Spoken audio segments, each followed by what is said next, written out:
Hello दोस्तों, अपन को पढ़ना है आज पशु परिषद 2024 में विज्ञान का थर्ड यूनिट प्रकाश का परावर्तन, जिसमें मैं सबसे पहले प्रकाश और इसके बारे में थोड़ी बहुत व्याख्या कर लेता हूँ कि प्रकाश वह चीज़ है जो किसी भी वस्तु को अंधकार से दृश्यमान करती है। अपन कोई भी चीज़ जैसे देख पाते हैं, वो किन की वजह से देख पाते हैं, तो वो एक प्रकाश की वजह से देख पाते हैं। जैसे अंधेरा हो गया और अपन को किसी भी चीज़ की जरूरत पड़ गई तो अपन क्या ढूंढेंगे, या अपन वही ढूंढेंगे जो प्रकाश का स्रोत है। अपन उस प्रकाश को लेकर उस वस्तु को ढूंढेंगे तो अपन को जो अपन को दिखाई देगी वो एक प्रकाश का परावर्तन के स्वरूप दिखाई देगी, क्योंकि जिस वस्तु को अपन को देखना है उस पर अपन प्रकाश डालेंगे तो वो प्रकाश परावर्तन के माध्यम से वापस अपने आंखों की तरफ आएगा और आंख पर पड़ते ही अपन को वो वस्तु दिखने लग जाएगी। अब प्रकाश वह एक किरण पुंज है, वह एक किरण पुंज है जो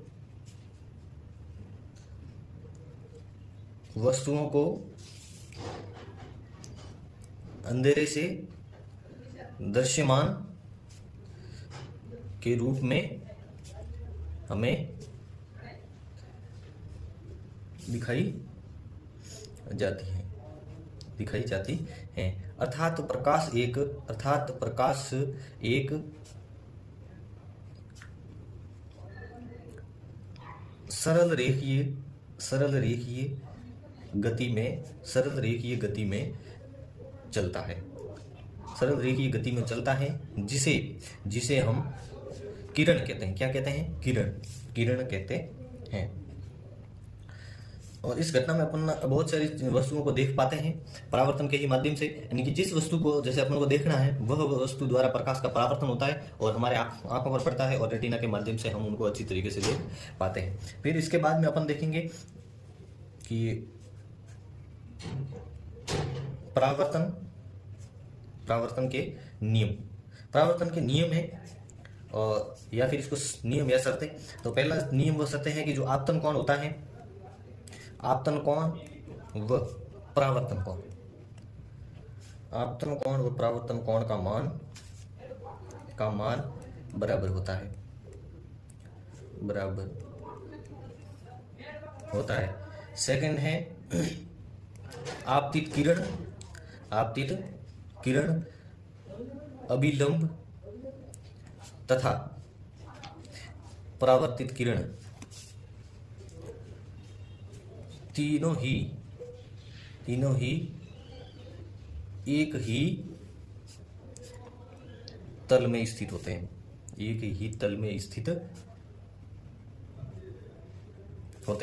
जैसे देखो, मैं आपको एक डायग्राम के थ्रू समझाना चाहूंगा। जैसे ये कोई डायग्राम है, ठीक है। अब यहाँ पे कोई मतलब पॉलिश कर देते हैं अपन, एक दर्पण है तो ये मतलब यहाँ पर एक पॉलिश होगी पीछे की साइड में, और इसके बाद में जब ये किरण यहाँ से ऐसे आएगी, ये किरण आएगी, इसको आपतित किरण कहेंगे अपन। क्या कहेंगे? आपतित किरण कहेंगे। अब जब ये इस तल बिंदु से ये टकराएगी तो इसके बीच में एक इस प्रकार से एक लाइन खींच लेंगे जो इस बिंदु को शो करेगी कि जो आपतित किरण जब आकर किसी दर्पण पर टकराती है तो उस बिंदु को क्या कहते हैं? इस बिंदु को कहते हैं अभिलंब तल बिंदु। अब तल बिंदु में देखो, ये अभिलंब यानी कि ये बराबर वाला भाग ये हो जाएगा आपतन कोण, और ये हो जाएगा वापस क्या? परावर्तन कोण। यानी कि जब परावर्तन के पश्चात किरण वापस जाएगी तो ये हो जाएगा परावर्तन कोण, ये हो जाएगा आपतन कोण, और ये हो जाएगा परावर्तन कोण। तो मैंने इसमें क्या लिखा है कि जो आपतित किरण, परावर्तित किरण और ये बीच वाला अभिलंब, इसको कहेंगे अभिलंब। ये तीनों ही एक ही तल बिंदु में उपस्थित होते हैं। यहाँ पर ये एक ही तल बिंदु में उपस्थित होते हैं। तो इस प्रकार से फिर बाद में अपन नेक्स्ट लेंगे गोलीय दर्पण, क्योंकि अपन सीधा इस पॉइंट पर ही आते हैं, क्योंकि बाकी वाली चीजें लगभग अपन को समझ में आ जाती है। अब सीधा गोलीय दर्पण पर चलेंगे। गोलीय दर्पण में देखो दो प्रकार से दर्पण होते हैं। एक होता है अवतल दर्पण और दूसरा होता है उत्तल दर्पण। ठीक है। अवतल दर्पण किस प्रकार से होता है कि इसका शेप न है, ये ऐसे कर्व है, और इसके बाद में अवतल मतलब अंदर की तरफ है, वो मतलब परावर्तक पृष्ठ है, मतलब किरणें आएगी वो परावर्तित होगी, तो मतलब बाहर की तरफ इसके पॉलिश करना पड़ेगा ये। ठीक है। और इसके बाद में उत्तल दर्पण है। उत्तल दर्पण में इस प्रकार से है उत्तल दर्पण। अब उत्तल है मतलब ऊपर वाला हिस्सा है वो परावर्तक पृष्ठ है, तो अंदर की तरफ उनको पॉलिश करना पड़ेगा ऐसे। तो ये हो गया अवतल दर्पण और ये हो गया उत्तल दर्पण। ठीक है। अब देखो इसको याद कैसे रखेंगे कि अवतल दर्पण किस प्रकार से बनेंगे और उत्तल दर्पण किस प्रकार से बनाएंगे। अवतल अवतल का मतलब है अवतल अवतल का मतलब है कि जो ये यानी अंदर की साइड का जो पॉलिश है, अंदर की साइड का है, उसमें मतलब उनका पॉलिश नहीं, ये एक परावर्तक पृष्ठ है। मतलब जब वो किरण आएगी, इस प्रकार से किरण आएगी तो मेन यहाँ से मतलब निकल जाएगी, सीधी एफ से निकल जाएगी, मतलब फोकस बिंदु से निकल जाएगी। और इसमें उत्तल दर्पण है, मतलब ऊपर वाला हिस्सा है वो मतलब एक दर्पण की तरह कार्य कर रहा है, तो पीछे वाले हिस्से में इधर साइड में क्या पॉलिश लग जाएगी इस प्रकार से। अब इसमें जो मेन ये है, अब इसका फोकस बिंदु यहाँ होगा। अब वापस जब यहाँ से मतलब किरण आके टकराएगी ऐसे, तो ये वापस यहाँ से निकल जाएगी। ये बिंदु कौन सा हो जाएगा, एफ यानी कि फोकस बिंदु हो जाएगा। अब देखो इससे आगे मैं समझाऊंगा गोलीय दर्पणों में जैसे मेन बिंदु। और उस बिंदु में देखो पहला बिंदु है कि गोलीय दर्पण अपन लेते हैं। जैसे ये देखो, ये मैं एक बड़ा सा गोलीय दर्पण ले लेता हूँ, ये गोलीय दर्पण ले लेता हूँ, और ये ले लेता हूँ मैं अवतल दर्पण का। ठीक है। अब अवतल दर्पण में अपन ये सीखेंगे कि फोकस दूरी क्या होती है, ध्रुव क्या होता है, द्वारक क्या होता है, ठीक है, फिर इसकी त्रिज्या क्या होती है, वक्रता त्रिज्या क्या होती है, इस प्रकार से मैं समझाऊंगा। तो देखो यहाँ से बीच वाली जो ये लाइन है लगातार की, ये है मुख्य अक्ष, ठीक है, ये मुख्य अक्ष है। और इसके बाद में इस वाले बिंदु में यानी कि जो ये परावर्तक पृष्ठ का जो एक गोलीय पृष्ठ है, इस गोलीय पृष्ठ में अपन जो ये ले रहे हैं ना परावर्तक ये पृष्ठ, और ये अवतल दर्पण ले रहे हैं, तो अवतल दर्पण का परावर्तक पृष्ठ है। और ये परावर्तक पृष्ठ का जो सेंट्रल बिंदु है यहाँ पर, इसको कहेंगे अपन, क्या कहेंगे, ध्रुव कहेंगे। क्या कहेंगे, ध्रुव कहेंगे। यानी कि ध्रुव को किससे डिनोट करेंगे, पी से। और वक्रता जब अपन मतलब अवतल दर्पण लेंगे तो इसमें जो ये दर्पण बनेगा उसका पूरा एक ठोस गोले से बनेगा। तो उस ठोस गोले का जो परावर्तक पृष्ठ अपन ले रहे हैं, उसकी जो बीच का जो केंद्रीय जो मतलब बिंदु होता है, उसको अपन कहेंगे वक्रता त्रिज्या, वक्रता त्रिज्या, और इसको सी से डिनोट करेंगे। और वक्रता त्रिज्या, और इसके बाद में वक्रता त्रिज्या की जो आधी दूरी होती है वो होता है एफ। तो मतलब यहाँ से लगाकर यहाँ तक है वो मतलब सी है, वक्रता के अंदर है, तो आधी दूरी यहाँ पर है, आधी दूरी एफ, इसको फोकस दूरी कहते हैं। और ये फोकस दूरी है वक्रता के अंदर की आधी, ठीक है। और इसमें रिलेशन भी ये होता है, इसमें रिलेशन ये होता है कि जो वक्रता त्रिज्या है, वक्रता त्रिज्या बराबर होती है 2L, ठीक है। और इसको R मान लो या फिर C मान लो कोई भी, जैसे तो वक्रता त्रिज्या बराबर 2L, यानी कि दुगुनी होती है फोकस दूरी की वक्रता त्रिज्या दुगुनी होती है। अब देखो यहाँ पर ये F हो गया, ये C हो गया। अब अपन को ये मेन बिंदु अपन को ऐसे ये पूछ लेते हैं कि भाई क्या है ये रिलेशन, याद रखना, क्योंकि ये रिलेशन अपने को पूछते हैं कि ये रिलेशन है वो किस प्रकार से, जैसे वक्रता त्रिज्या है वो किन की दुगुनी होती है, या किन की वक्रता त्रिज्या है वो दुगुनी किसकी होती है, तो फोकस दूरी की वक्रता त्रिज्या दुगुनी होती है। इसके बाद में मैं समझाऊंगा अवतल दर्पण, अवतल दर्पण, और बनाऊंगा यहाँ पे अवतल दर्पण, ठीक है। अवतल दर्पण से पहले मैं एक चिन्ह परिपाटी आपको समझा देता हूँ, जो मतलब क्या है कि बहुत ही काम आने वाली चीज़ है। तो यहाँ पे लिख देता हूँ मैं चिन्ह परिपाटी, क्योंकि अपन चिन्ह परिपाटी में आपको क्यों समझा रहा हूँ कि जैसे क्वेश्चन आएंगे ना, तो उसकी फोकस दूरी इतनी है, उसका बिंब की दूरी इतनी है, प्रतिबिंब वहाँ बन रहा है उसकी दूरी इतनी है। अब आप उसे फोकस दूरी निकालो या बिंब की दूरी निकालो, या बिंब कहाँ पर है, प्रतिबिंब कहाँ पर बनेगा, तो इस प्रकार से ये क्वेश्चन आएंगे वो आराम से हो जाएंगे। तो देखो मैं ये बता रहा हूँ कि अपन को हमेशा एक चीज़ याद रखनी है कि जो प्रकाश की किरण आ रही है, यदि उसके साथ में दूरी अपन माप रहे हैं तो वो दूरी प्लस में है, और यदि अपन की मापी गई दूरी यदि किरण के विपरीत है तो वो अपन को नेगेटिव में लेना है। जैसे देखो यदि हाइट इस साइड में अपन ले रहे हैं हाइट, तो ये पॉजिटिव साइड है यानी कि जस्ट ऊपर की साइड, तो इसको लेना है प्लस में। और यदि हाइट नीचे की साइड में ले रहे हैं तो अपन को हाइट लेना है हम माइनस में, यानी कि अपन को बिंब की हाइट कैसी आ जाएगी, पॉजिटिव, और प्रतिबिंब की हाइट कैसे आ जाएगी, नेगेटिव। अब देखो किरण यहाँ से आएगी, अब किरण यहाँ से ये सीधी आके यहाँ टकराई, और वापस इसके बाद में ये यहाँ से फोकस दूरी से निकल गई, ये एफ फोकस दूरी से निकल गई, और इसके बाद में ये यहाँ पर है वो है वक्रता त्रिज्या यानी कि सी। अब ये दूरी लेंगे अपन यहाँ से लगाकर यहाँ, यानी कि ये और ये देखो, तो ये बिंब की दूरी हो जाएगी यहाँ से लगाकर यहाँ तक। तो अपन दूरी किस में नापेंगे, यहाँ से यहाँ तक, यानी कि इस साइड में दूरी नापेंगे, तो मतलब किरण के समांतर नापेंगे, तो दूरी यहाँ पर कैसी आ जाएगी, पॉजिटिव में। तो यहाँ से दूरी आ जाएगी वो पॉजिटिव में आ जाएगी, ठीक है, दूरी। अब देखो बिंब की दूरी, और इसके बाद में जब इसकी मतलब अपन दूरी मापेंगे तो यहाँ से नापेंगे, यहाँ से इस साइड में, तो ये किरण के तो विपरीत होगी, तो यहाँ पे ऋणात्मक, ठीक है, ऋणात्मक दूरी। नीचे वाली ये दूरी ऋणात्मक हो जाएगी, ऊपर वाली ये दूरी धनात्मक हो जाएगी। और इसके बाद में चिन्ह परिपाटी में जैसे ये आगे इस साइड में नापेंगे तो ये धनात्मक हो जाएगी। कैसी हो जाएगी? धनात्मक हो जाएगी। और इसके बाद में ये किरण के बाद में यदि आगे की साइड में दूरियां धनात्मक, इस साइड में दूरियां मापेंगे तो ऋणात्मक। इस प्रकार से अपन को ध्यान रखना है हमेशा। जो मतलब अपन चिन्ह परिपाटी से न्यूमेरिकल करेंगे तो न्यूमेरिकल में अपने को बहुत फायदा मिलने वाला है। अब मैं आपको आगे बताना चाहूंगा कि जो उत्तल और अवतल दर्पण, इसमें देखो दे तो नहीं रखा है, लेकिन मैं ये दो चीजें आपको कंफर्म करवा देता हूँ। जैसे एक तो होता है दूरदृष्टि दोष। क्या होता है? दूरदृष्टि दोष। और दूसरा होता है निकट दृष्टि दोष। कैसा होता है? निकट दृष्टि दोष। इसमें ये याद रखना कि जो चीज इसमें दे रखी है, जैसे दूरदृष्टि दोष, और जो यहाँ पे दे रखी है निकट दृष्टि दोष, लेकिन ये दोष है नहीं इसमें। ठीक है, इसमें कौन सा दोष है? इसमें निकट का दोष है, क्योंकि उल्टा है, निकट दोष है इसमें। मतलब दोष का मतलब ये हो गया कि जो ये निकट का मतलब जो निकट की वस्तु स्पष्ट दिखाई नहीं देती है। ठीक है, और यहाँ पे दूर की वस्तु दिखाई नहीं देती है। इसका नाम निकट दृष्टि दोष है, लेकिन रियल में निकट की वस्तु स्पष्ट दिखाई देती है, जबकि दूर की वस्तु स्पष्ट दिखाई देती नहीं है। अब देखो, दूर की वस्तु स्पष्ट दिखाई नहीं देती है। ठीक है, अब देखो अपन को मेरा मकसद ये है कि इसका उदाहरण अपन देख लेते हैं कि इसमें कौन सा लेंस आएगा। यदि किसी व्यक्ति में दूर दृष्टि दोष है या किसी व्यक्ति में निकट दृष्टि दोष है तो उसमें कौन सा मतलब है वो लेंस, कौन सा जो मतलब लेंस है जो काम में आने वाला है। तो इसमें देखो, इसमें ये दूर है और पीछे क्या आ रहा है? दूर, मतलब ऊ की ध्वनि आ रही है, तो यहाँ पर आ जाएगा उत्तल दर्पण। ठीक है, और इसका याद हो गया तो अपने आप इसमें क्या हो जाएगा? अवतल लेंस। यहाँ पे लेंस, चलो लेंस की बात चल रही है तो यहाँ पे लेंस। ठीक है, यहाँ पे उत्तल लेंस, यहाँ पे अवतल लेंस। ठीक है, इसके बाद में मैं आपको यहाँ पे और समझाना चाहूंगा कि यहाँ पे अपन ले लेते हैं प्रतिबिंब का बनना। प्रतिबिंब का बनाना।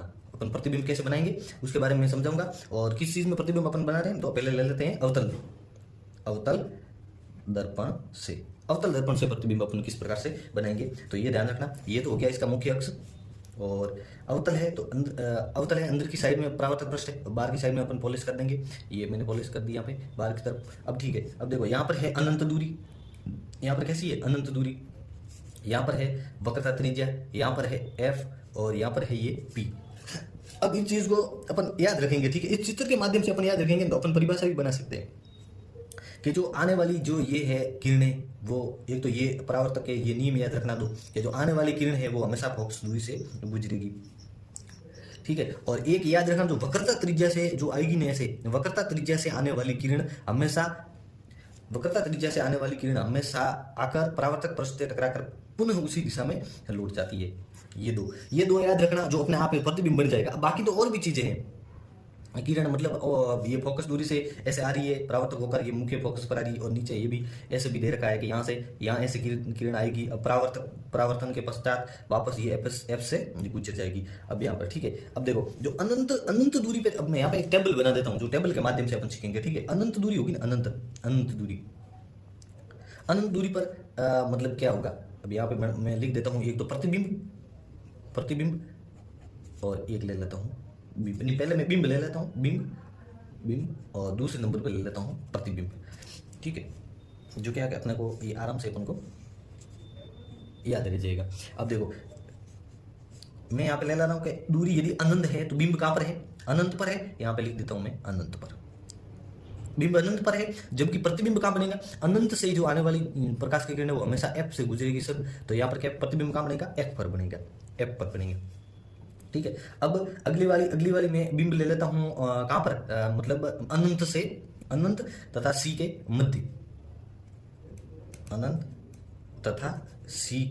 मध्य, तो यहाँ पर ले लेता हूँ। और इसके बाद में अनंत और सी के मध्य है, तो ये जो बनेगा, ये प्रतिबिंब कहाँ पर बनेगा? एफ और सी के मध्य, एफ और सी के मध्य।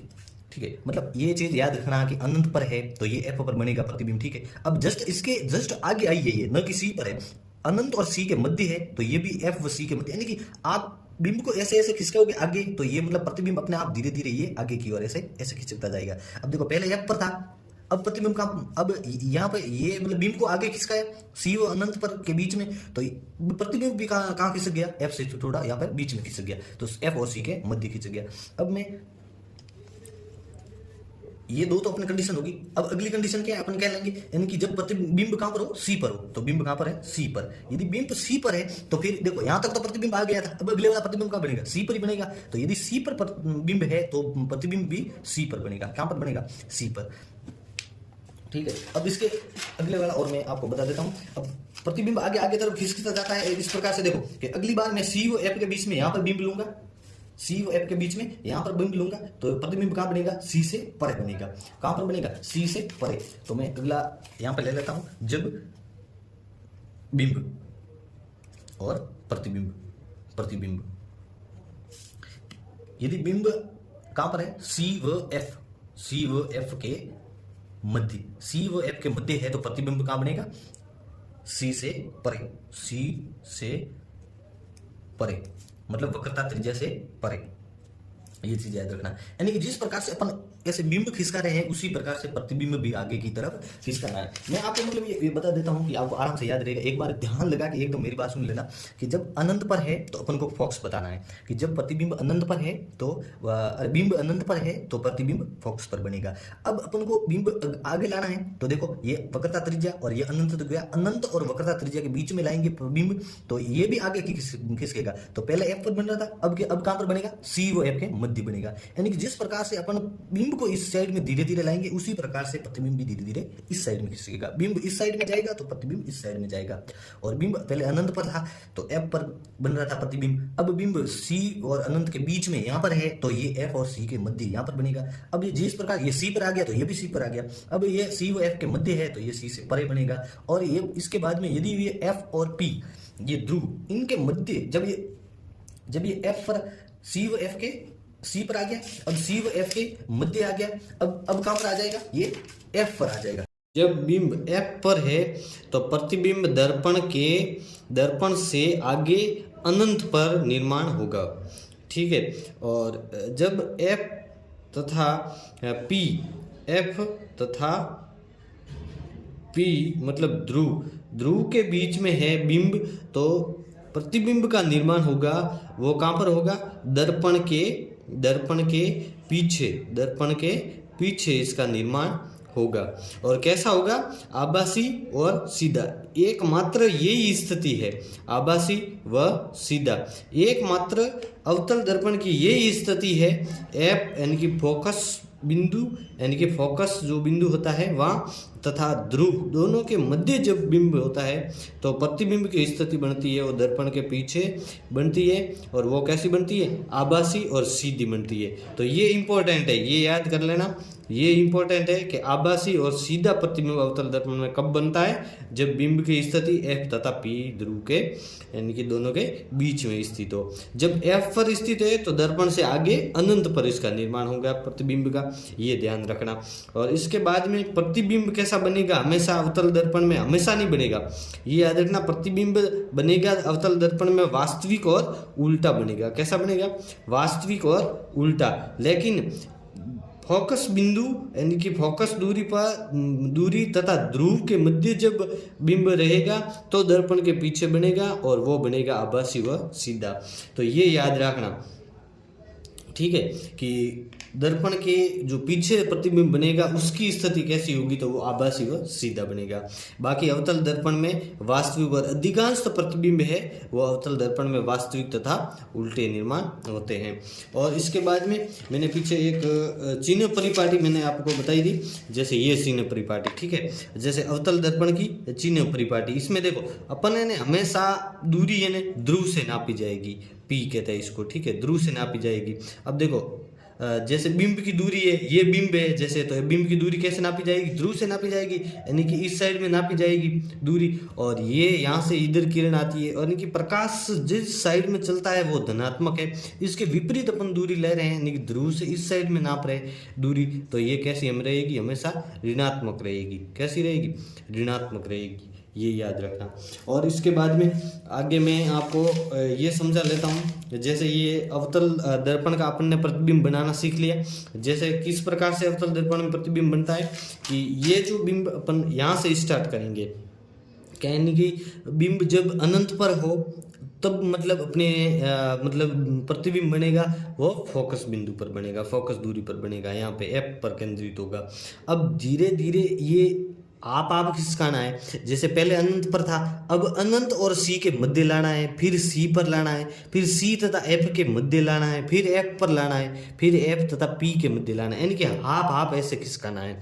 और प्रतिबिंब भी कैसे खिसकेगा, जब अनंत पर होगा तो एफ पर बनेगा, जब ये आप ऐसे खिसकेगा तो फिर प्रतिबिंब भी ऐसे खिसकाना है कि एफ के बाद में यहाँ एफ व सी के मध्य, फिर सी पर, और फिर सी से परे, और फिर बाद में अनंत, ऐसी स्थिति आ जाएगी। और एकमात्र ये स्थिति है सी पर, जब बिंब भी सी पर उपस्थित हो और प्रतिबिंब भी कैसी स्थिति बनेगा, सी पर, और समान साइज में बनेगा, ये ध्यान रखना।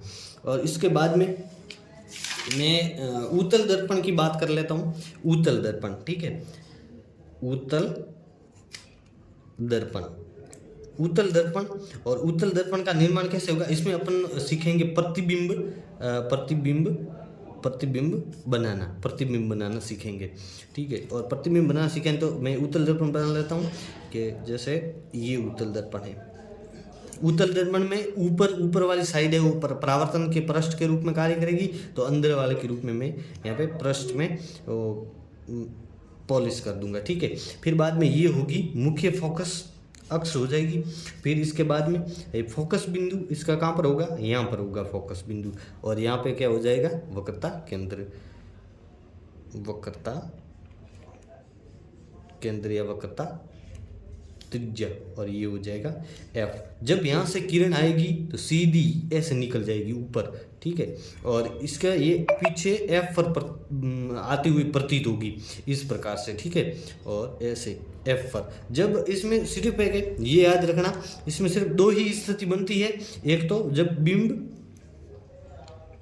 बिंब कहाँ पर हो, अनंत पर हो। जब बिंब अनंत पर हो तो प्रतिबिंब कहाँ पर बनेगा, हमेशा फोकस बिंदु पर बनेगा, एफ पर बनेगा, ठीक है, एफ पर बनेगा। और कैसा बनेगा, हमेशा उत्तल दर्पण है तो उत्तल दर्पण में हमेशा याद रखना प्रतिबिंब कैसा बनता है, आभासी तथा सीधा बनता है, आभासी तथा सीधा बनता है।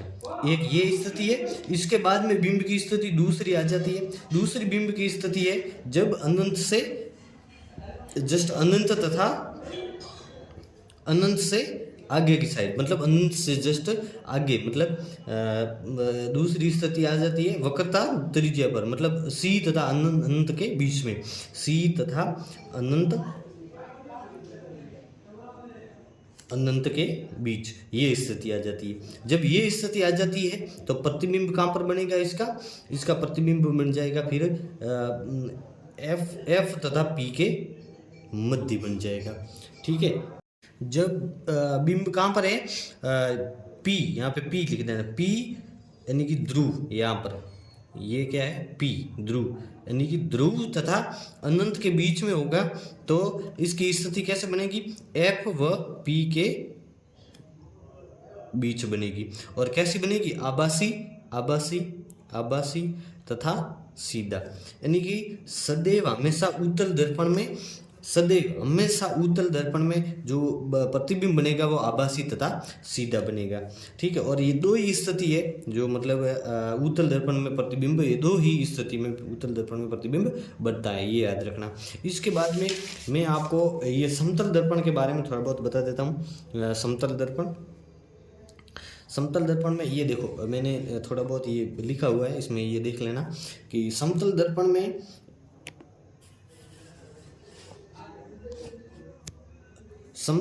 देखो, समतल दर्पण की फोकस दूरी हो अनंत होती है। समतल दर्पण हमेशा सदैव आभासी तथा सीधा प्रतिबिंब बनाता है। प्रतिबिंब हमेशा पार्श्व परावर्तित होगा, मतलब थोड़े बहुत जैसे शर्ट की जेब इधर लगी हुई है, थोड़ी बहुत इधर प्रतीत होगी, ऐसे मतलब पार्श्व परावर्तित होगा। और समतल दर्पण में प्रतिबिंब पार्श्व परावर्तित होगा। और इसके बाद में समतल दर्पण में जो प्रतिबिंब बनेगा वो बिंब की दूरी तथा प्रतिबिंब की दूरी समान, ठीक है, समान दूरी पर बनेंगे, दोनों ही समान दूरी। जैसे आगे यदि वो 20 सेंटीमीटर पर है तो आगे बिंब 20 सेंटीमीटर पर है तो आगे प्रतिबिंब भी 20 सेंटीमीटर बनेगा, समान दूरी पर बनेगा, ठीक है। इसके बाद में एक और याद रखना समतल दर्पण में कि समतल दर्पण मतलब अपना